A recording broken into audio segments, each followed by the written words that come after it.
Assalamualaikum warahmatullahi wabarakatuh. Saya Nadia Andarista, peserta Latsar CPNS Angkatan 5 Kabupaten Bangka Tengah tahun 2022. Berikut saya akan menyampaikan apa saja yang sudah saya peroleh dari materi hari ini.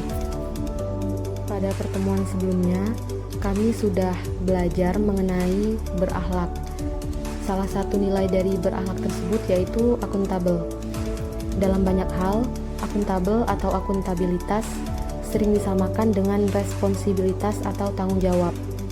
Namun pada dasarnya, kedua konsep tersebut memiliki arti yang berbeda.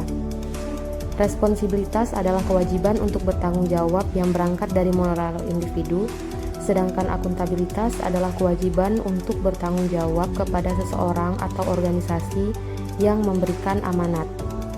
Jadi dalam konteks ASN, akuntabel atau akuntabilitas ini merupakan kewajiban untuk mempertanggungjawabkan segala tindak dan tanduknya sebagai pelayan publik kepada atasan, lembaga pembina, dan lebih luasnya kepada publik.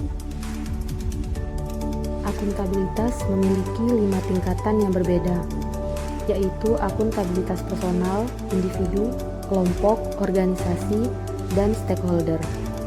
Untuk memenuhi terwujudnya organisasi sektor publik yang akuntabel, maka mekanisme akuntabilitas harus mengandung dimensi berikut ini.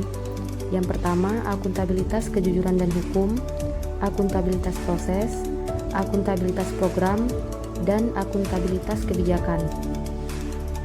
Alat akuntabilitas antara lain perencanaan strategis, kontrak kinerja, dan laporan kinerja yang berupa laporan akuntabilitas kinerja instansi pemerintah atau LAKIP.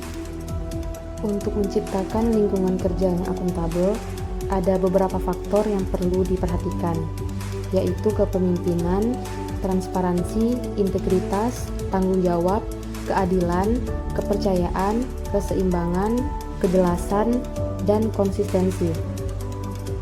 Selanjutnya, untuk menciptakan framework akuntabilitas, ada beberapa langkah-langkah yang harus dilakukan. Yang pertama, menentukan tujuan dan tanggung jawab. Lalu, rencanakan apa yang akan dilakukan untuk mencapai tujuan yang ada.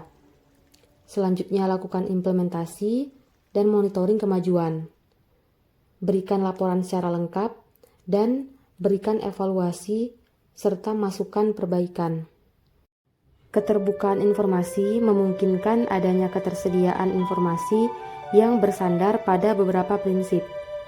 Prinsip yang paling universal yaitu maksimum access limit exemption, permintaan tidak perlu disertai alasan, mekanisme yang sederhana, murah dan cepat, informasi harus utuh dan benar, informasi proaktif, serta perlindungan pejabat yang beritikat baik. Informasi dan data yang disimpan dan dikumpulkan serta dilaporkan harus relevan, reliable, understandable, serta comparable, sehingga dapat digunakan sebagaimana mestinya oleh pengambil keputusan dan dapat menunjukkan akuntabilitas publik. Ada 2 jenis umum konflik kepentingan, yaitu keuangan dan non-keuangan. Untuk keuangan sendiri meliputi penggunaan sumber daya lembaga termasuk dana, peralatan, atau sumber daya aparatur untuk kepentingan pribadi. Dan non-keuangan yaitu penggunaan posisi atau wewenang untuk membantu diri sendiri dan atau orang lain. PNS yang akuntabel adalah PNS yang mampu mengambil pilihan yang tepat ketika terjadi konflik kepentingan, tidak terlibat dalam politik praktis, melayani warga secara adil dan konsisten dalam menjalankan tugas dan fungsinya. ASN sebagai profesi berlandaskan pada prinsip sebagai berikut, yaitu nilai dasar, kode etik, dan kode perilaku, komitmen, integritas moral, dan tanggung jawab pada pelayanan publik, kompetensi yang diperlukan sesuai dengan bidang tugas, kualifikasi akademik, jaminan perlindungan hukum dalam melaksanakan tugas, serta profesionalitas jabatan. Jadi itulah rangkuman materi yang saya dapatkan pada hari ini. Sekian dari saya. Wassalamualaikum warahmatullahi wabarakatuh.